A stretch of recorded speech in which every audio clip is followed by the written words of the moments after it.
باپ اور بیٹے اور روح القدس کے نام سے آمین۔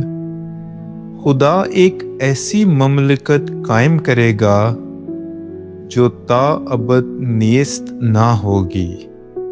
ہمارے لیے آج کی تلاوت دانیال نبی کی کتاب، اس کا 2 باب اور اس کی 31ویں آیت سے لے کر 45ویں آیت تک۔ اے بادشاہ، تو نے نظر کی تو کیا دیکھتا ہے کہ ایک بڑی مورت تیرے سامنے کھڑی ہو گئی۔ وہ مورت بہت اونچی اور نہایت درخشاں تھی، پر اس کی صورت ہیبتناک تھی۔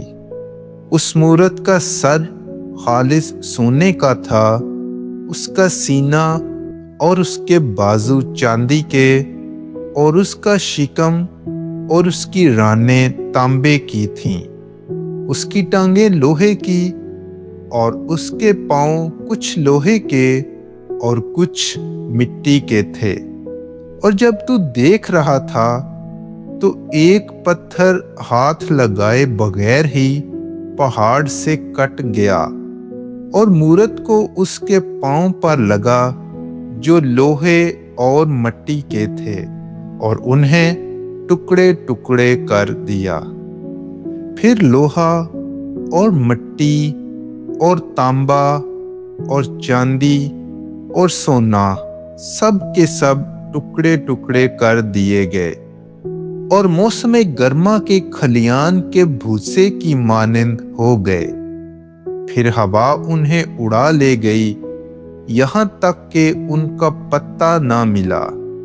لیکن جس پتھر نے اس مورت کو مارا وہ اتنا بڑا پہاڑ بن گیا کہ تمام روئے زمین کو بھر دیا۔ خواب یہی تھا۔ پس اب ہم بادشاہ کے حضور اس کی تعبیر بیان کریں گے۔ تو ہی اے بادشاہ، تو بادشاہوں کا بادشاہ ہے، جسے آسمان کے خدا نے سلطنت اور طاقت اور حکومت اور شوکت بخشی ہے۔ اور جہاں کہیں بنی نوع انسان سکونت پذیر ہے، اس نے میدان کے چرندے اور ہوا کے پرندے تیرے ہاتھ میں دے دیے ہیں، اور تجھے ان سب کا حاکم بنا دیا ہے۔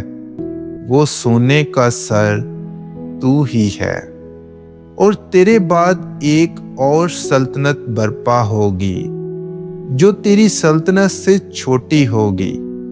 پھر ایک اور سلطنت یعنی تیسری سلطنت تانبے کی ہوگی جو تمام زمین پر حکومت کرے گی، اور چوتھی سلطنت لوہے کی مانند مضبوط ہوگی، کیونکہ جس طرح لوہا سب کچھ توڑ ڈالتا اور ریزہ ریزہ کر دیتا ہے، اسی طرح وہ سب کچھ توڑ ڈالے گی اور ریزہ ریزہ کر دے گی۔ اور جو تو نے دیکھا، اس کے پاؤں اور انگلیاں کچھ کمہار کی مٹی کی اور کچھ لوہے کی تھیں۔ بس اس سے مراد یہ ہے کہ وہ سلطنت منقسم ہوگی۔ اس میں لوہے کی قوت تو ہوگی، کیونکہ تو نے دیکھا ہے کہ چکنی مٹی کے ساتھ لوہا ملا ہوا تھا۔ پر یہ جو تو نے دیکھا ہے کہ پاؤں کی انگلیاں کچھ لوہے اور کچھ مٹی کی تھیں، اس سے مراد یہ ہے کہ وہ سلطنت کچھ قوی اور کچھ ضعیف ہوگی۔ اور جو کچھ تو نے دیکھا کہ لوہا چکنی مٹی سے ملا ہوا تھا، اس سے مراد یہ ہے کہ ان میں انسان کے تخم کا اختلاط تو ہوگا، پر جس طرح لوہا مٹی سے میل نہیں کھاتا، اسی طرح وہ بھی آپس میں میل نہ کھائیں گے۔